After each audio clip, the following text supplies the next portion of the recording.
The Valtorian Empire ruled over 847 star systems.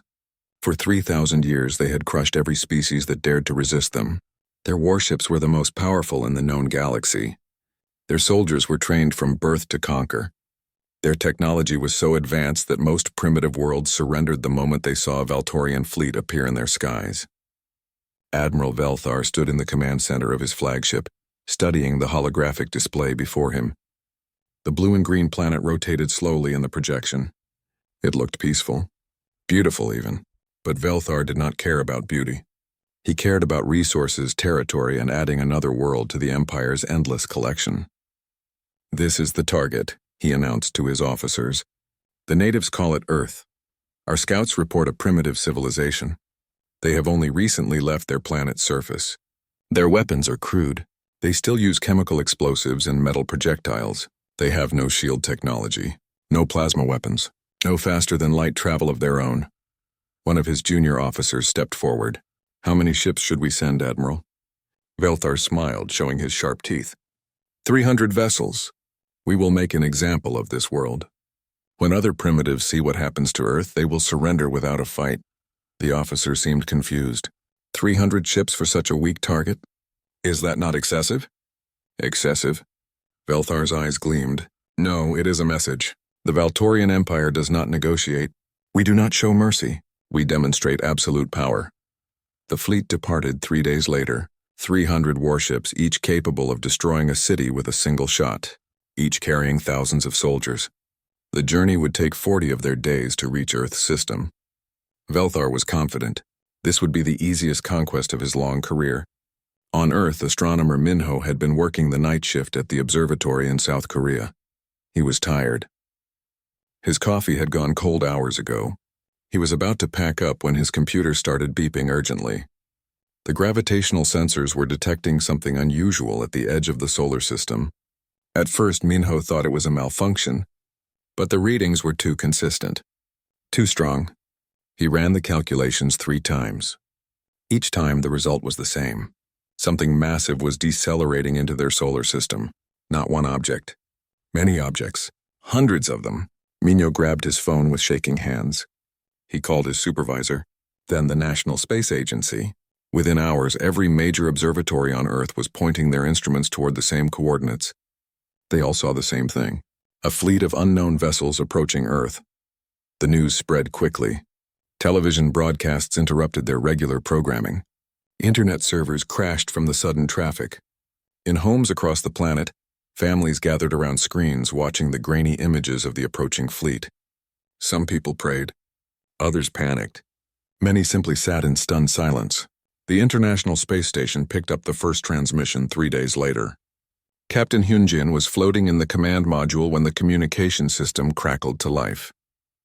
The message was not in any Earth language, but sophisticated translation algorithms quickly decoded it. "Attention, primitive inhabitants of the third planet," the voice said, cold and mechanical. "You have been selected for integration into the Valtorian Empire. Surrender your world peacefully, and your people will be allowed to serve. Resist and you will be annihilated. You have 30 rotations of your planet to decide. Choose wisely." Hyunjin stared at the communication panel. His heart was pounding. He had trained for many emergencies. Equipment failures, medical crises, collision risks, but not this. Never this. He activated the emergency channel to ground control. "They are not coming to talk," he said quietly. "They are coming to take our world." Within 12 hours, every nation on Earth convened an emergency summit.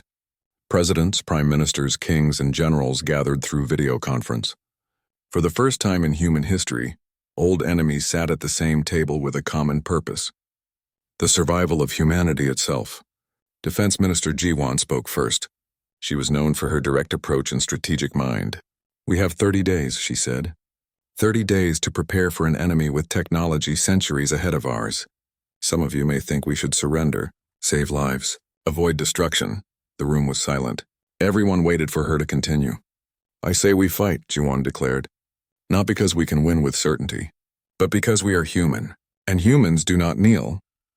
There were murmurs around the virtual table. Some leaders looked doubtful. Others looked afraid. But one by one they nodded. A vote was taken. It was unanimous. Earth would resist. The next morning, military bases across the planet went on full alert. Factories that produced cars and appliances retooled their assembly lines to produce weapons. Research facilities that studied medicine and physics redirected their efforts to military applications. Underground bunkers that had been sealed since the Cold War were reopened and stocked with supplies. Strategist Tae-hyung was appointed to coordinate the global defense. He was young for such a role, only 34 years old, but his mind worked differently than others. He saw patterns where others saw chaos. He found solutions where others saw impossible problems. Tae-hyung stood before a massive screen showing the approaching enemy fleet. His team of analysts and officers watched him carefully. "We cannot beat them ship to ship," he said. "Their vessels are larger, faster, better armed. If we fight them their way, we lose." "Then how do we fight them?" someone asked. Tae-hyung smiled slightly. "We fight them our way. With tricks, with traps, with every dirty tactic we have learned from 10,000 years of human warfare. They expect us to be primitive, predictable, let them think that. And when they come close enough, we show them what humanity really is." Engineer Soman took charge of the manufacturing effort. She had built satellites and space probes for 20 years. Now she would build weapons. Not the sophisticated energy weapons the enemy possessed, but something simpler, something humans understood better than any alien race. Kinetic weapons, nuclear devices, electromagnetic pulse generators, drone swarms controlled by artificial intelligence. "They have shields that can stop energy weapons," Soman explained to her team. "But shields require enormous power. They are designed to stop lasers and plasma, not physical objects moving at orbital velocity. We are going to fill near-Earth space with millions of pieces of smart debris, each one guided by its own computer, each one capable of punching through a ship's hull." While Somin worked on weapons, cyber warfare specialist Nari focused on a different approach. She had obtained fragments of Valtorian communication signals from the initial transmission. Her team of hackers and programmers began analyzing the enemy's digital infrastructure. They found something interesting. The Valtorian Empire was vast, but it was also standardized. Every ship used the same communication protocols, the same navigation systems, the same security encryption. "It makes sense," Nari told her colleagues. "When you rule 800 star systems, you need standardization. But standardization creates vulnerability. If we can crack their system once, we can crack it everywhere." As the days passed, strange new satellites were launched into orbit. Officially, they were communication satellites. In reality, they were weapons platforms, disguised and waiting. Astronauts like Hyun-jin worked around the clock, installing equipment and preparing defensive positions. The International Space Station was transformed from a research facility into a command post. On the ground, millions of volunteers joined civil defense forces. Factories worked 24 hours a day. Scientists shared research freely across all borders. The nations of Earth, which had spent centuries fighting each other, now worked as one organism with one goal. On the 29th day, the Valtorian fleet reached the outer edge of Earth's solar system. They would arrive in orbit within hours. Admiral Velthar studied the planet below. He saw the cities glowing with lights, the satellites in orbit, the single small space station. Everything looked exactly as his scouts had reported. Primitive, defenseless, easy. He opened a channel to all ships. "Prepare for orbital insertion. Resistance is unlikely, but maintain standard combat formation. We will demonstrate Valtorian power to these creatures before we accept their surrender." On Earth, in bunkers and command centers across the planet, humans waited. Soldiers checked their weapons. Pilots climbed into their fighters. Engineers armed their satellites. Hackers positioned their fingers over keyboards. And Tae-hyung watched the approaching fleet on his screen, counting down the minutes.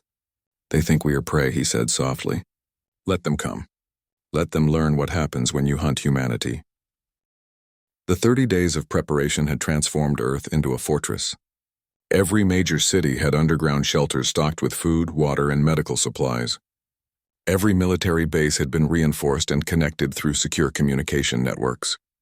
But the real change was invisible to the Valtorian fleet approaching from space.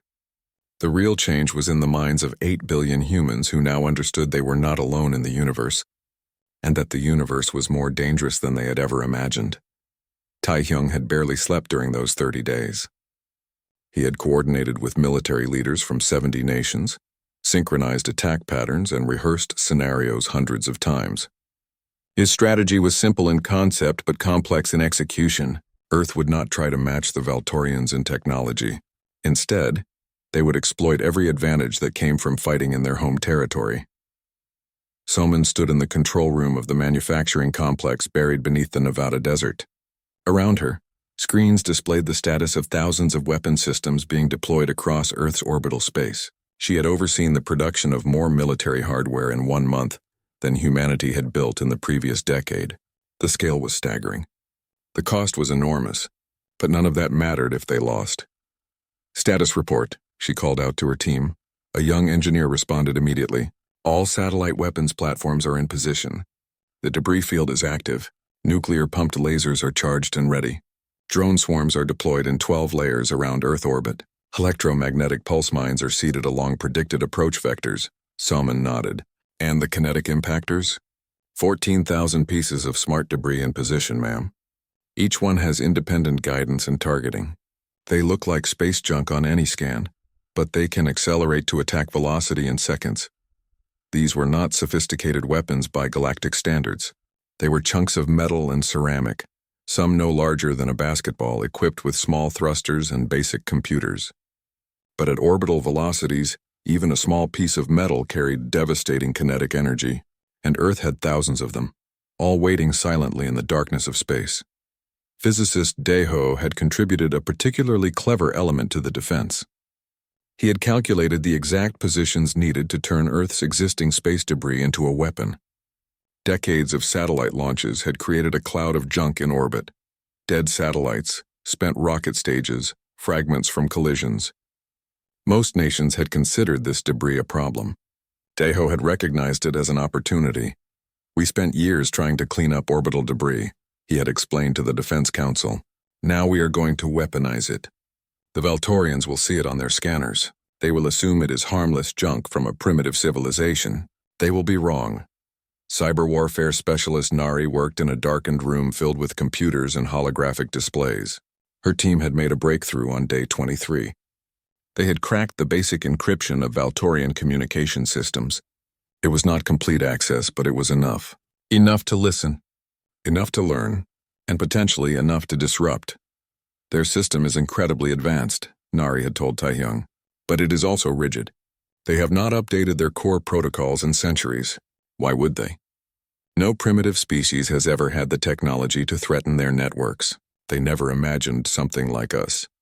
Nari had created a virus, not a simple computer virus, but something more sophisticated. It was designed to infiltrate Valtorian navigation systems and introduce subtle errors, not enough to be immediately obvious, just enough to cause confusion at critical moments, just enough to make ships drift slightly off course or misidentify target coordinates. "It is like giving them bad GPS data," one of her hackers had joked. "They will think they are going one place, but they will actually be going somewhere else." Linguist Junho had worked on a different kind of weapon: psychological warfare. He had assembled a team of historians, psychologists, and media specialists to create a message for the Valtorians. The message was a compilation of human history: images of ancient wars, footage of medieval battles, videos of 20th century conflicts, nuclear explosions, chemical weapons, biological warfare, tank battles, aerial bombardments, the atomic bombing of Hiroshima, the trenches of World War I. Every brutal, terrible moment of human conflict, edited together with one purpose: to show the Valtorians what humans did to each other. The final caption on the video was simple: "This is what we do to our own kind. Imagine what we will do to you. Will it work?" Taehyung had asked when Junho showed him the final product. Junho had shrugged. "Maybe, maybe not. But if they watch it, they will think twice. They will wonder if conquering us is worth the cost. Even a moment of doubt could make them hesitate. And hesitation in combat can be fatal." The message was broadcast toward the approaching fleet on day 28. Whether the Valtorians watched it or understood it, no one knew. But it was sent. Another small piece of Earth's defense strategy. Fighter pilot Yoonji was briefed on her mission in an underground hangar. She would be leading the first human squadron into space combat against an alien enemy. The fighters were modified atmospheric craft, never designed for space. Engineers had added rocket boosters, life support systems, and rudimentary shielding. The pilots called them death traps with a mixture of fear and pride. "You will not survive long out there," the briefing officer had told them bluntly. "The enemy has better ships, better weapons, better everything. But you will be fast. You will be unpredictable. And you will be brave. That has to be enough." Yunji had looked at her fellow pilots. 20 men and women, all volunteers, all knowing the odds. "We are the first," she had said to them. "Whatever happens to us, we are making history. Earth's first space warriors. Let's make humanity proud." On the 30th day, the Valtorian fleet entered Earth's orbit. 300 massive warships arranged themselves in a battle formation that had conquered 1,000 worlds. They looked invincible. Their hulls were covered in advanced armor. Their weapons bristled from every surface. Their shields glowed with barely visible energy fields. Admiral Velthar sat in his command chair, satisfied. The planet below showed no signs of serious military preparation. A few satellites, some orbital debris, the primitive space station, nothing that could threaten his fleet. He opened a communication channel to all ships. "Begin the descent protocol," he ordered. "Target their major population centers. Disable their communication networks. Prepare landing forces. This will be over within hours." On Earth, in the primary defense command center buried beneath the Swiss Alps, Taehyung watched the enemy fleet begin its approach. Around him, officers from every branch of military service waited for his order. Screens showed the positions of every Valtorian ship, every human weapon system, every defense platform. The moment had arrived. Commander Jisoo stood beside Taehyung. She had fought in 3 wars during her military career. She had seen combat in the air, on land, and at sea. But she had never seen anything like this. Never imagined fighting an enemy from another world. Her hand hovered over the activation controls. "They are in range," she reported quietly. "All systems are ready, awaiting your command." Taehyung took a slow breath. 8 billion lives depended on the decisions made in the next few hours. Humanity's entire future hung in the balance. He thought about his family, his friends, every person on Earth who was counting on this plan to work. Then he pushed those thoughts aside. There was no room for emotion now. Only strategy. Only the mission. He looked at Jisoo and spoke 2 words. "Light them up." Jisoo's hand came down on the activation panel.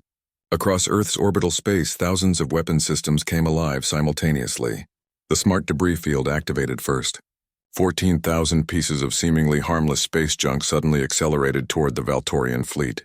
They came from every direction, every angle, moving at tremendous speeds. The Valtorian shields were designed to stop energy weapons, lasers and plasma bolts and particle beams. They required enormous power, but they were nearly invincible against such attacks. But kinetic weapons were different. Physical objects moving at orbital velocity. The shields tried to stop them, but the impacts were too numerous. Too fast, too powerful. The first Valtorian cruiser was hit by 17 pieces of debris within 3 seconds. The impacts punched through the shield, through the armor, into the ship's interior. Atmosphere vented into space. Internal explosions rippled through the hull. The ship began to tumble, systems failing, crew dying. Then the nuclear-pumped lasers fired. These were not the sustained beam weapons of science fiction. They were one-shot devices. A nuclear explosion channeled through focusing arrays to create an incredibly powerful X-ray laser pulse that lasted only microseconds. But in that microsecond, they could burn through almost anything. 12 Valtorian cruisers were struck by laser fire. Their shields flared and died. Their hulls melted. Their reactors overloaded. Some exploded immediately. Others simply went dark, drifting helplessly in space. Admiral Velthar stared at his displays in shock. In less than 1 minute, his fleet had lost nearly 40 ships. 40 ships destroyed or disabled by weapons that should not exist, by a species that was supposed to be primitive. His mind struggled to process what he was seeing. "All ships, evasive maneuvers," he shouted. "Activate full defensive protocols. Return fire on all targets." But there was a new problem. The Valtorian navigation systems were malfunctioning. Ships reported incorrect coordinates. Collision warnings appeared without cause. 3 cruisers trying to maneuver away from the debris field crashed into each other. The virus Nari had created was working exactly as designed. Subtle chaos introduced at the worst possible moment. And then the human fighters arrived. 20 small craft, primitive by galactic standards, streaking up from Earth's atmosphere on pillars of rocket fire. They carried nuclear missiles. Short-range weapons, crude but devastating. Pilot Yunji led her squadron directly into the heart of the Valtorian formation. Her radio crackled with voices. Her wingmen, her fellow pilots, all of them knowing they probably would not survive this mission, but none of them hesitating. They locked onto targets and fired. Nuclear missiles blazed across space. Some were shot down by Valtorian point defense systems, but some got through. The explosions were brilliant, terrible, beautiful.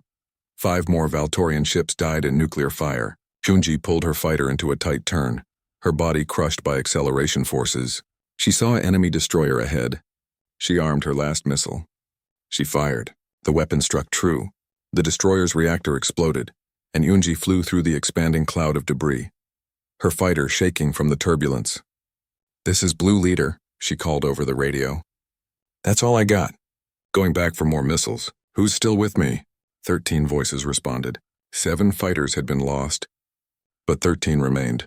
13 pilots turning back toward Earth to rearm and return to the fight. The battle was only beginning. The first day of battle had been chaos. The Valtorian fleet had lost 47 ships in the initial engagement, more than they had lost in the previous century of conquests combined. Admiral Velthar had ordered a tactical retreat to high orbit, beyond the range of Earth's kinetic weapons. His remaining 253 ships regrouped while damage control teams worked frantically to repair the wounded vessels. Velthar stood in his command center, his hands gripping the edge of the holographic display.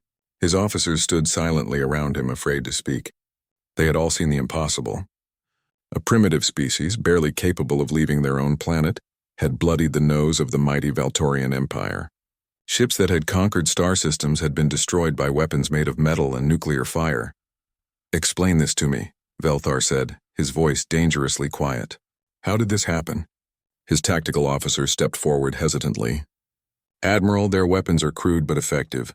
They use kinetic impactors moving at extreme velocity. Our shields are not calibrated to stop such attacks.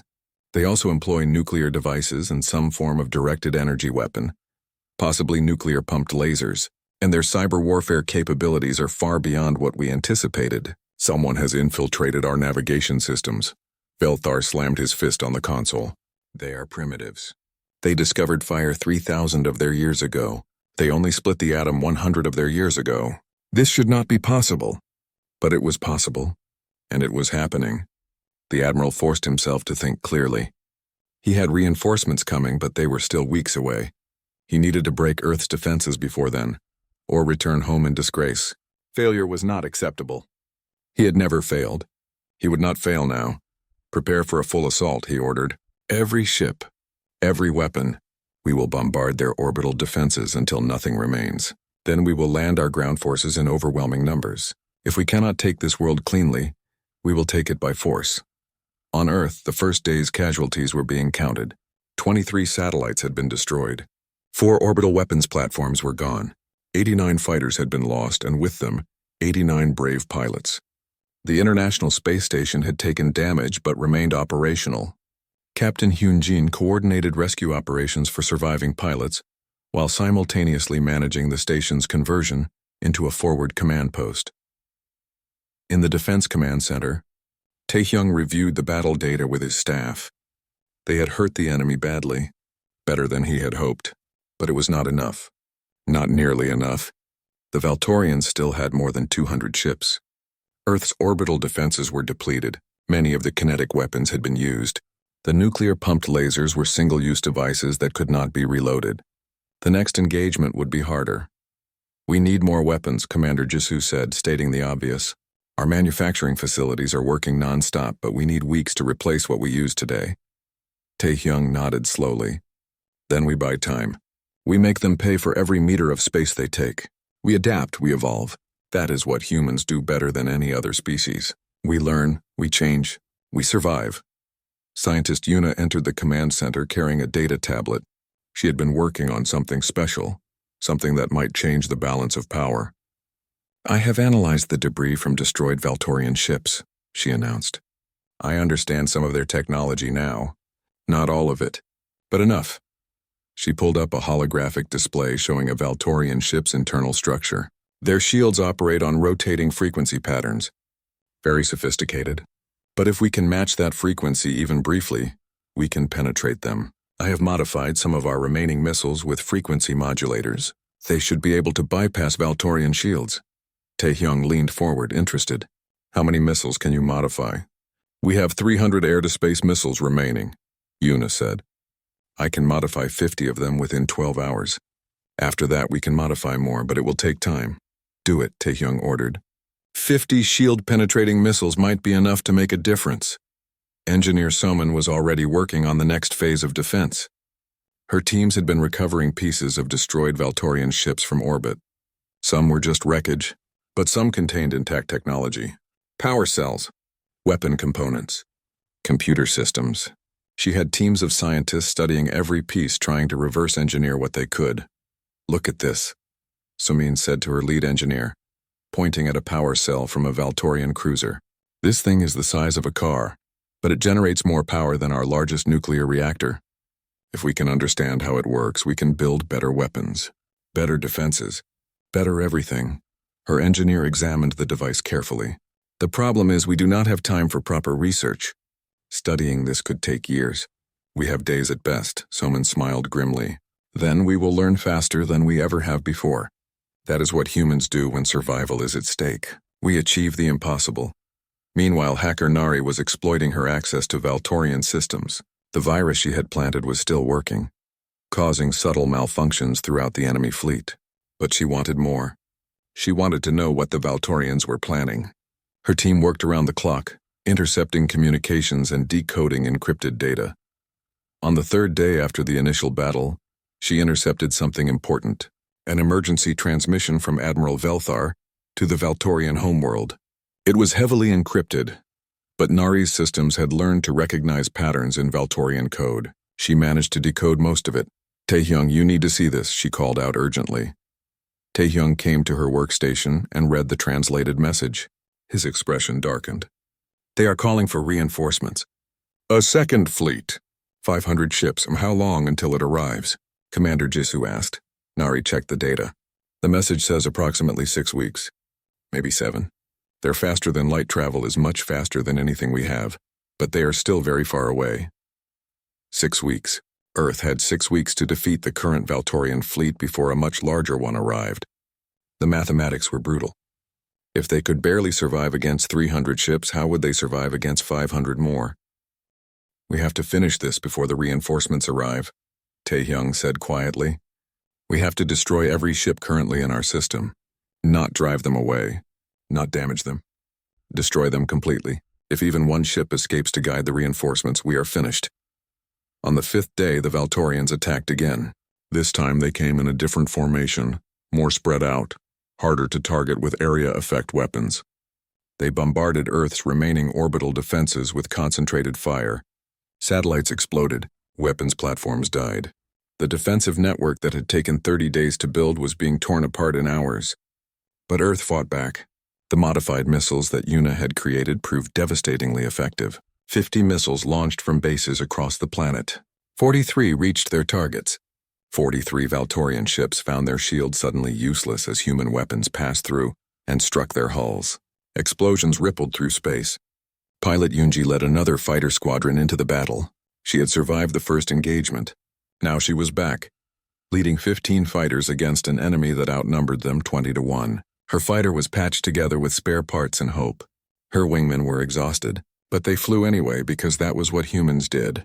They fought even when the odds were impossible.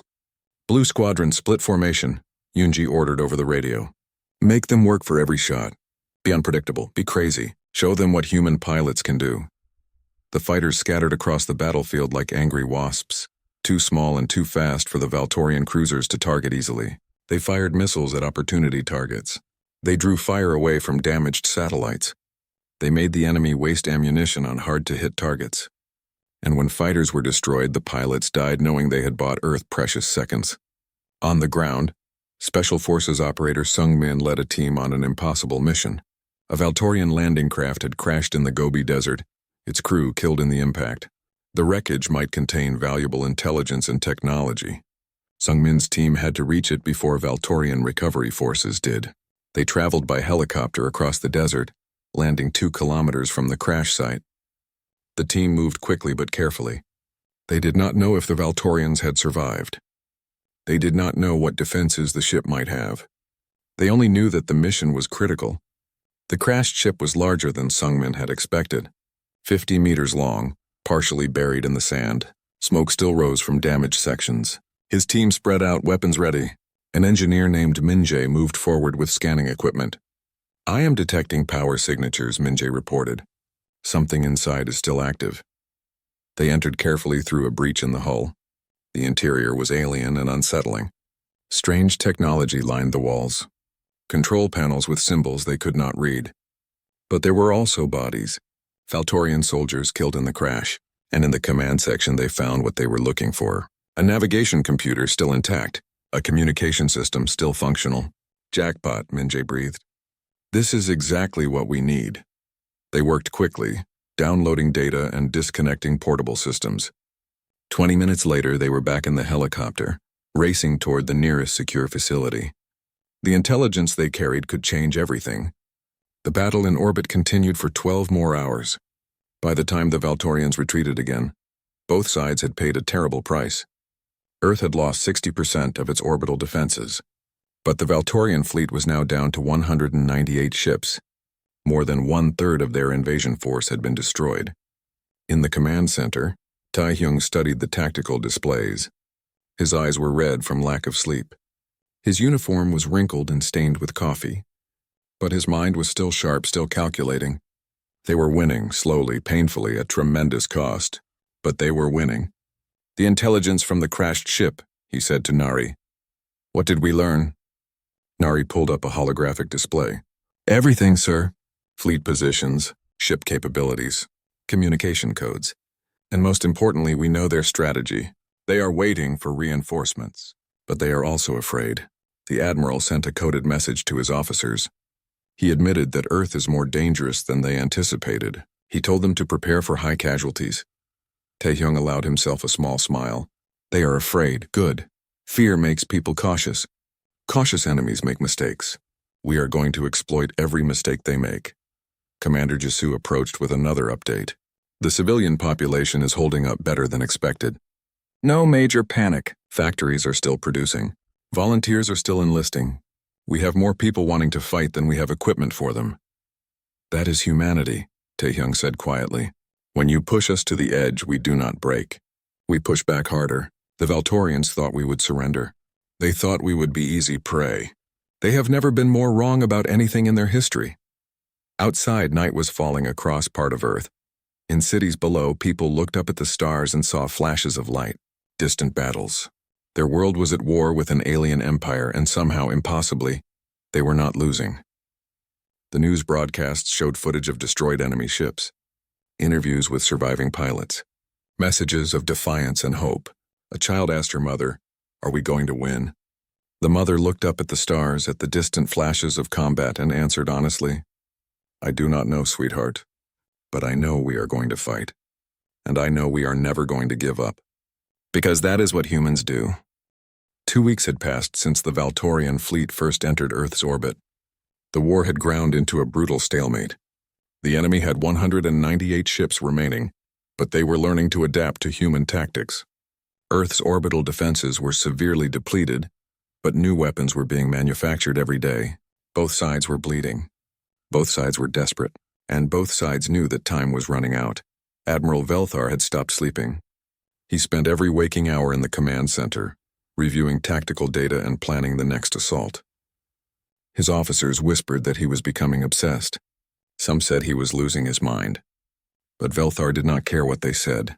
He cared only about victory, about not returning home in disgrace, about proving that the Valtorian Empire was still supreme. The reinforcements were coming, 4 weeks away now, maybe 5. But Velthar did not want to wait. He did not want to admit that he needed help to defeat primitives. He wanted to break Earth himself, to prove that the First Fleet was enough. That one Valtorian admiral was worth more than an entire planet of humans. He developed a new strategy.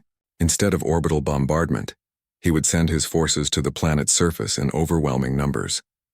Ground combat, where Valtorian soldiers could use their superior training and equipment, where human tricks and traps would matter less, where sheer force could win the day. On Earth, strategist Taehyung watched the enemy fleet reposition and understood immediately what they were planning. They are going to attempt ground invasion, he told his staff. Multiple landing sites. Overwhelming force. They think they can win on our soil. General Seojin, who commanded Earth's ground forces, studied the projections grimly. If they land, we will face soldiers who have trained for combat since birth, who have better armor, better weapons, better everything. We will be defending our cities against an enemy that has conquered hundreds of worlds. Then we do not let them reach our cities, Taehyung said. We choose the battleground. We prepare the terrain. And we show them that fighting on Earth is different than fighting anywhere else in the galaxy. For the next 3 days, Earth prepared. Military units repositioned to likely landing zones. Engineers dug tunnel networks and bunker systems. Chemists and biologists worked on weapons specifically designed to exploit Valtorian physiology. From the captured ship and dead soldiers, scientists had learned much about the enemy's biology. They knew what gases were toxic to them, what bacteria might infect them, what temperatures they could not tolerate. Meanwhile, scientist Yuna had been making progress on reverse engineering Valtorian technology. She still could not fully understand how their faster-than-light drives worked, or how their shields generated, but she had figured out something valuable. The Valtorians used a form of quantum encryption for their communications that was theoretically unbreakable. Theoretically, but Yuna had found a weakness. Their encryption rotates through a series of quantum keys, she explained to Nari. But the rotation pattern is predictable if you observe it long enough. I think I can create a program that predicts the keys microseconds before they change. It will give you brief windows of complete access to their communications. Nari's eyes lit up. How brief? Maybe 5 seconds at a time. But 5 seconds every few minutes. Enough to listen. Maybe enough to send false commands. That could win the war, Nari said quietly. If we can make their ships go where we want, do what we want, even for a few seconds at a time, we can create chaos. The program was completed in 36 hours. Yuna had worked without sleep, driven by the knowledge that every hour mattered. When it was finally ready, she handed the code to Nari with trembling hands. Test it carefully, Yuna warned. If they detect what we are doing, they will change their entire encryption system. We will only get one chance. Nari deployed the program on day 17 of the war. For the first hour, nothing happened. Then suddenly, brief windows of access began appearing. 5 seconds, 3 seconds, 7 seconds. Brief glimpses into the enemy's communication network. And in those glimpses, Nari could hear everything. She heard Admiral Velthar giving orders. She heard ship captains reporting damage. She heard soldiers preparing for the ground assault. And she heard something else, something that made her blood run cold. The Admiral's private communication to his personal guard. His plan to use a weapon they called the Planet Breaker if the ground assault failed. A weapon that could crack a world's crust and render it uninhabitable. Nari immediately contacted Taehyung. They have a doomsday weapon, she reported. If they think they are going to lose, they will destroy the entire planet rather than let it defeat them. Taehyung was silent for a long moment. Then we cannot let them think they are losing. We have to destroy them completely, every ship, before they realize how badly this is going for them. The Valtorian ground assault began on day 18. 60 landing ships descended through Earth's atmosphere, heading for 6 different locations. The Gobi Desert, the Australian outback, the Sahara Desert, the Amazon rainforest, the Arctic tundra, the Siberian wilderness, all remote locations far from major cities, where the Valtorians thought they could establish beachheads safely. They were wrong. The landing ships descended through clouds of metallic chaff that disrupted their sensors. They passed through intense electromagnetic fields that interfered with their communications. And when they finally touched down, they found that Earth had been waiting for them. In the Gobi Desert, the first landing ship opened its doors and 200 Valtorian soldiers emerged. They were massive creatures, 3 meters tall, covered in advanced armor that could stop bullets. They carried weapons that fired plasma bolts. They moved in perfect formation, trained and disciplined. Then the ground beneath them exploded. Humanity had spent 3 days seeding the landing zone with underground explosives.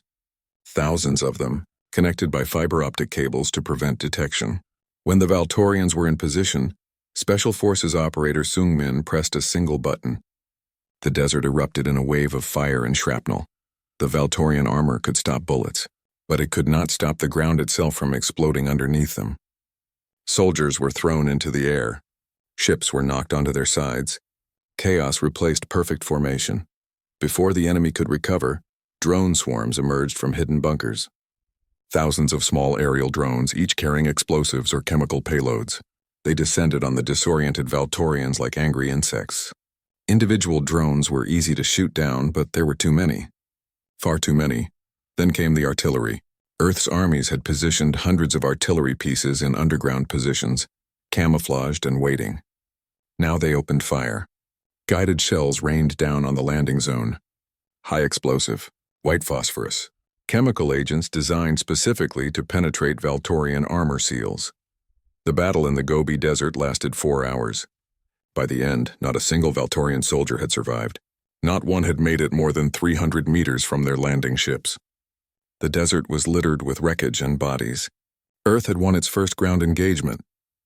Similar scenes played out at the other landing sites. In the Amazon, human soldiers used the jungle itself as a weapon, leading Valtorian forces into prepared kill zones where they were ambushed from every direction. In the Arctic, extreme cold disabled Valtorian equipment that was not designed for such temperatures, and human troops trained in winter warfare picked them off methodically. The Sahara landing force made it furthest, advancing nearly 5 kilometers before they were stopped by a combination of landmines, sniper fire, and airstrikes. But even they were eventually wiped out. The Australian outback forces were destroyed by a coordinated strike, involving indigenous fighters who knew the terrain better than any alien ever could. The Siberian landing was annihilated by a combination of Russian artillery and mobile missile batteries. Admiral Velthar watched his ground forces die on the displays in his command center. Every landing zone was failing. Every assault was being repelled. Hundreds of his best soldiers were being killed by primitives who should have been terrified, who should have surrendered, who refused to accept that they were inferior. He stood up slowly, his face twisted with rage and something else. Fear. For the first time in his career, Admiral Velthar was afraid, not of dying, but of losing, of being the admiral who failed to conquer primitives, of returning home in disgrace if he returned at all. "Activate the planet breaker," he ordered quietly. His tactical officer stared at him in shock. "Admiral, that weapon is for emergencies only. Using it violates multiple treaties. The home world will have questions." "I do not care," Velthar said. "I will not be defeated by these creatures. If I cannot conquer this world, I will ensure no one can. Activate the weapon." The order went out through the fleet's communication network. The flagship began powering up a weapon that had destroyed 3 rebellious planets in Valtorian history. A weapon that could create artificial tectonic instability and tear a world apart. But the order traveled through a communication network that Nari was watching. In those brief windows of access, she saw the command. She understood what it meant. And she had approximately 8 minutes before the weapon would be ready to fire. "Taehyung!" she shouted across the command center. "They are activating their planet killer weapon." 8 minutes until it fires. The entire command center froze. 8 minutes. Not enough time to evacuate. Not enough time to build shelters. Not enough time for anything except desperate action. Taehyung's mind raced through options. They had a few weapons left in orbit. A handful of modified missiles. Some remaining kinetic impactors. And they had something else. Something that strategist Haon had noticed 3 days ago, but had not seemed important at the time. "The Valtorian fleet is protecting one ship," Haon had said. "The flagship. It is always in the center of the formation. Other ships position themselves to shield it. I think it is more than just the Admiral's pride. I think their command and control systems are centralized.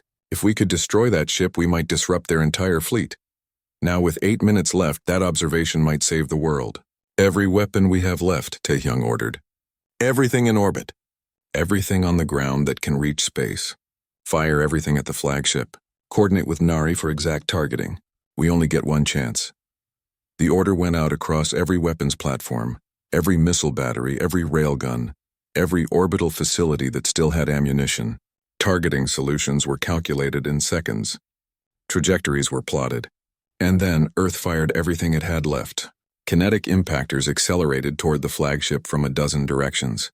Modified missiles that could penetrate shields streaked upward from ground bases. The few remaining space fighters, including Yunji's squadron, made suicide runs carrying nuclear weapons. Even the International Space Station fired its last defensive weapons, knowing that this was the moment that mattered more than any other. The Valtorian fleet tried to protect their flagship. Other ships moved to intercept the incoming weapons. Point defense systems fired frantically, but there were too many weapons coming from too many directions. Some were stopped. Many were stopped, but not all. 3 kinetic impactors struck the flagship's shields. The shields held but wavered. 2 modified missiles passed through the weakened shields and struck the hull. Explosions bloomed on the flagship's surface. A nuclear weapon detonated against the ship's side, and the shields finally collapsed. Then the final wave hit. 7 more kinetic impactors and 4 more missiles struck the unshielded flagship. The massive vessel shuddered. Atmosphere vented into space. Explosions rippled through its structure, and then catastrophically its reactor containment failed. The flagship of the Valtorian fleet exploded in a ball of energy brighter than the sun. The blast wave destroyed 4 nearby cruisers. The shock wave disrupted the formations of dozens more ships, and in the command center of that flagship, Admiral Velthar had approximately 1 second to realize that he had underestimated humanity before he ceased to exist. The destruction of the Valtorian flagship changed everything.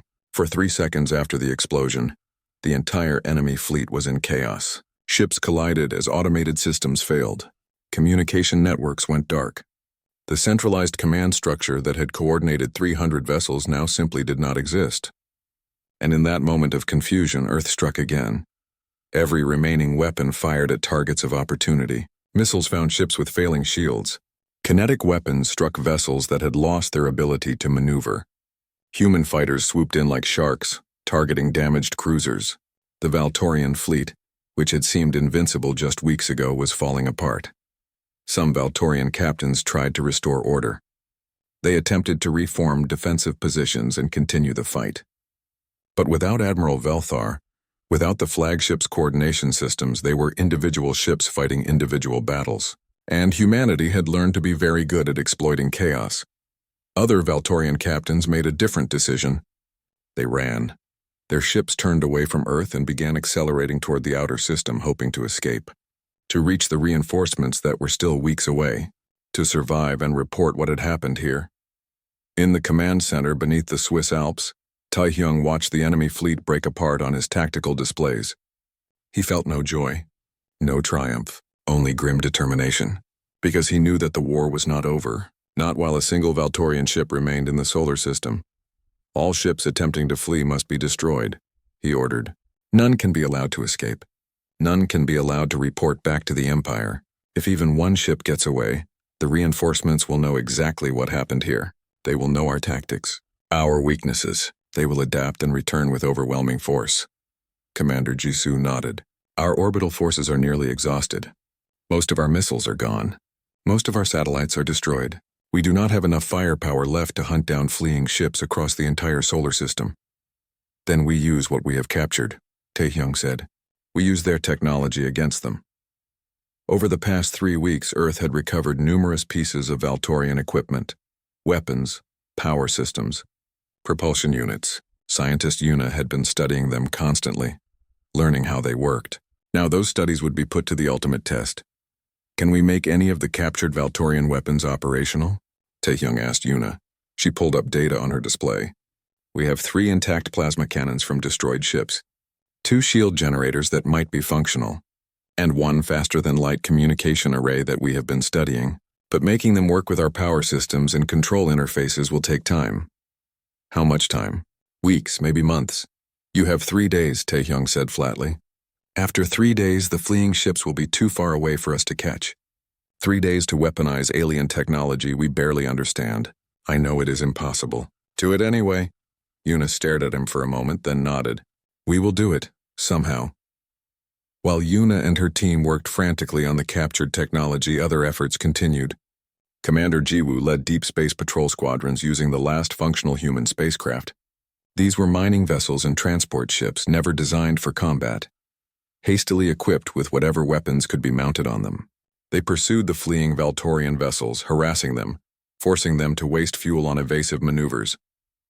Pilot Yunji was given a special mission, 3 Valtorian landing craft had been captured mostly intact after their crews were killed in the ground fighting. Human engineers had spent days studying them. Now they believed they could fly them. And if they could fly them, they could use them as weapons. It is a one-way trip, the mission briefer told Yunji and her team. These ships are fast enough to catch the fleeing cruisers, but they do not have enough fuel to return to Earth. You will catch them, ram them with nuclear weapons armed, and hope you have enough time to evacuate in spacesuits before the detonation.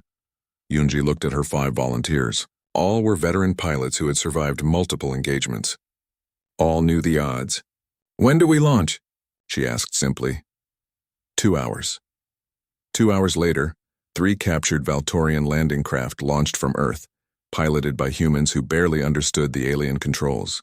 They accelerated beyond anything human spacecraft had ever achieved, racing to catch vessels that were fleeing at relativistic speeds. It was insane. It was desperate. It was necessary.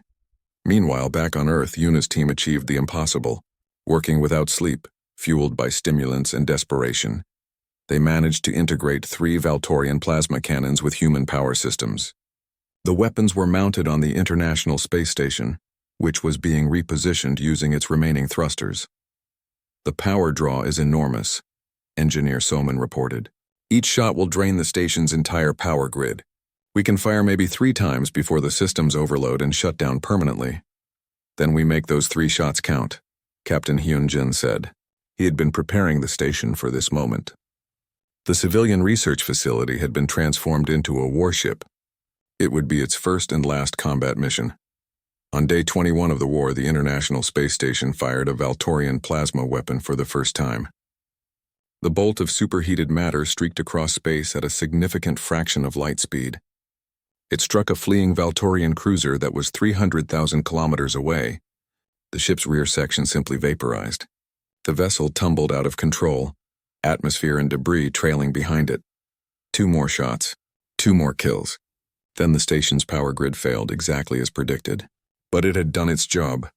3 more enemy ships were gone. Yunji's mission reached its targets on day 22. The 3 captured landing craft caught up with a group of 5 Valtorian ships that were traveling together for mutual protection. The human pilots armed their nuclear weapons, set their ships on collision courses, and evacuated in spacesuits. The landing craft, now unmanned, struck 3 of the Valtorian vessels. Nuclear explosions blossomed in the darkness. 2 enemy ships were destroyed outright. 1 was crippled and left drifting. The 2 remaining Valtorian ships destroyed the crippled vessel to prevent humans from capturing it, then continued fleeing. But now human rescue ships were racing to recover Yunji and her pilots, floating in spacesuits in the freezing darkness. It took 8 hours to find them all. 1 pilot had died when his suit lost power. The other 5 survived, suffering from severe hypothermia and radiation exposure. But they had succeeded. They had stopped 3 more enemy ships. The hunt continued for 3 more weeks. Across the solar system, a desperate chase played out. Human forces pursued every fleeing Valtorian vessel, using whatever means they could devise. Some were caught and destroyed. Others were damaged and left drifting. A few managed to reach the outer system, thinking they were safe. They were wrong. Hacker Nari had been refining the communication infiltration program that scientist Yuna had created. With each window of access into the Valtorian network, she learned more. She understood their protocols better, and she discovered something useful. She could not control Valtorian ships remotely, but she could make them think they were receiving orders from their destroyed command structure. False orders began flooding through the Valtorian communication network. Orders to shut down engines for maintenance. Orders to rendezvous at specific coordinates where human weapons were waiting. Orders to fire on each other because they were believed to be compromised. The surviving Valtorian crews, confused and leaderless, did not know which orders were real and which were false. The chaos was complete. On day 43 of the war, the last known Valtorian ship was destroyed. It had been hiding in the asteroid belt, damaged and unable to flee further. A human patrol found it and finished it with kinetic weapons. The crew attempted to self-destruct their ship to prevent capture, but the detonation was only partially successful. Humans recovered data cores and equipment that provided even more intelligence about the Valtorian Empire. In the command center, Taehyung allowed himself to feel relief for the first time in 6 weeks. "Confirm all contacts," he ordered.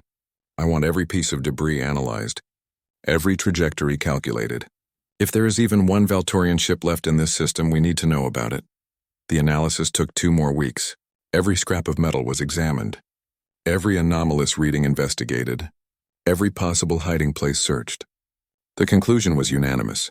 The Valtorian invasion fleet was gone, completely destroyed. 300 ships had come to conquer Earth. None remained.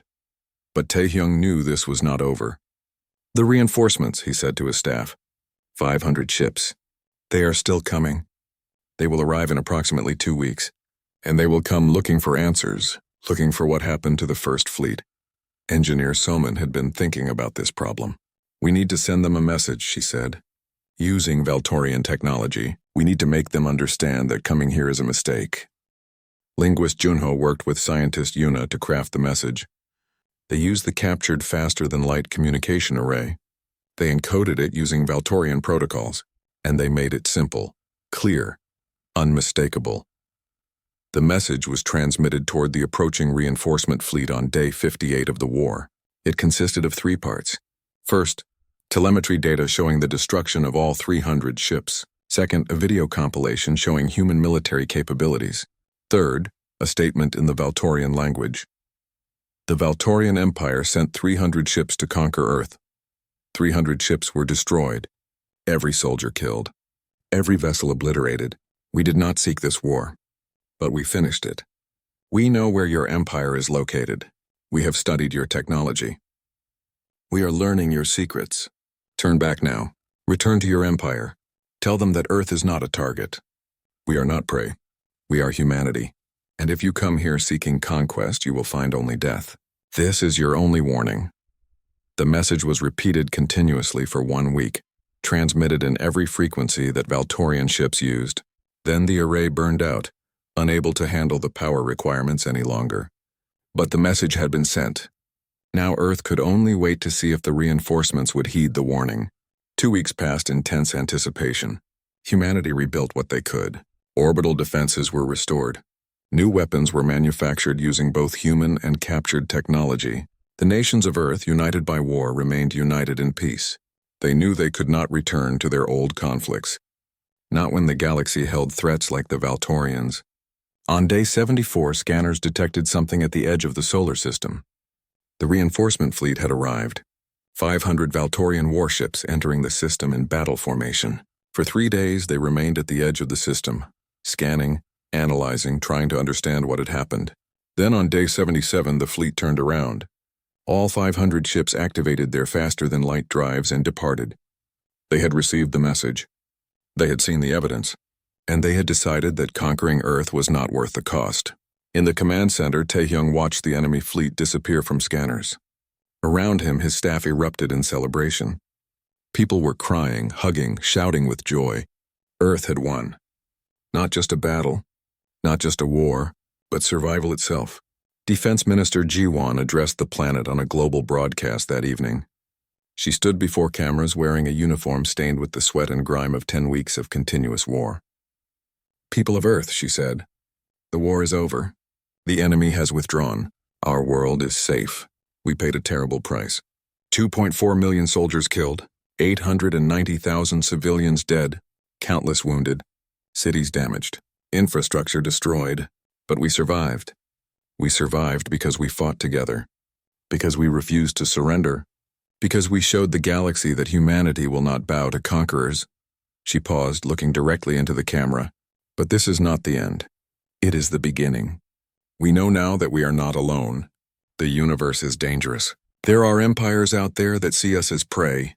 We can never forget that. We must never become complacent. From this day forward, Earth will maintain a defense force capable of protecting our world from any threat.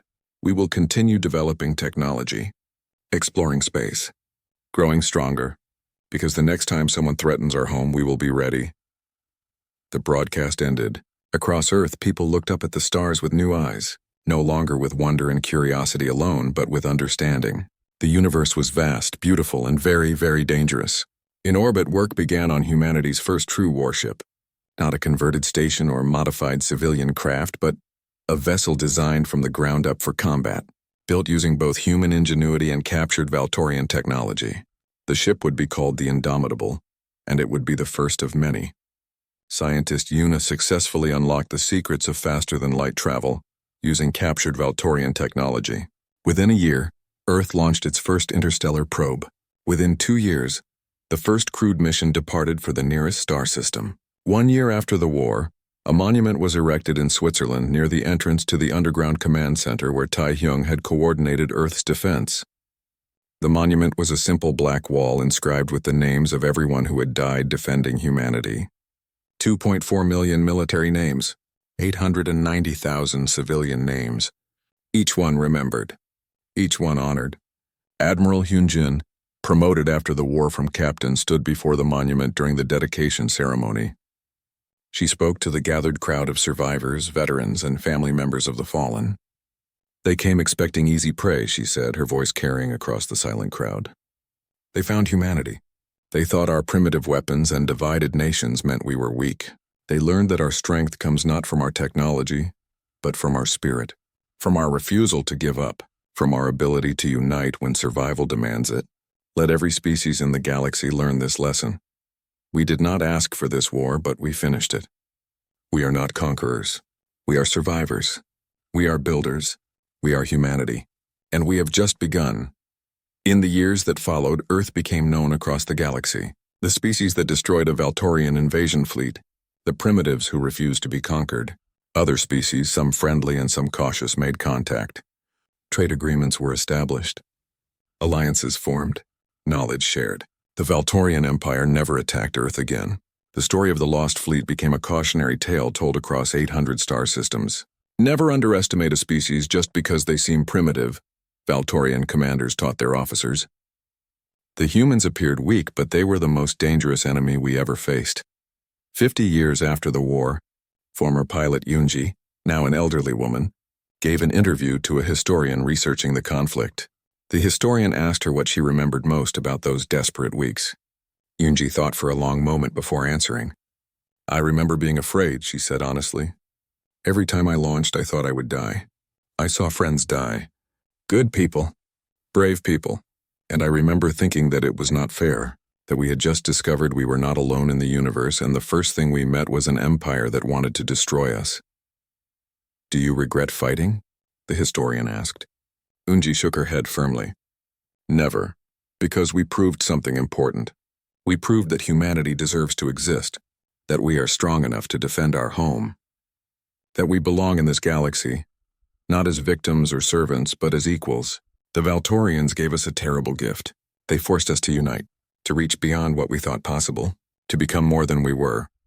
She looked up at the sky where human ships now traveled freely between the stars, where colonies on Mars and the moons of Jupiter thrived, where the future was limited only by imagination and courage. We survived, Yoonji said quietly. And in surviving, we became something greater. The Empire sent a fleet to conquer Earth. None returned. And humanity made sure that would never be forgotten.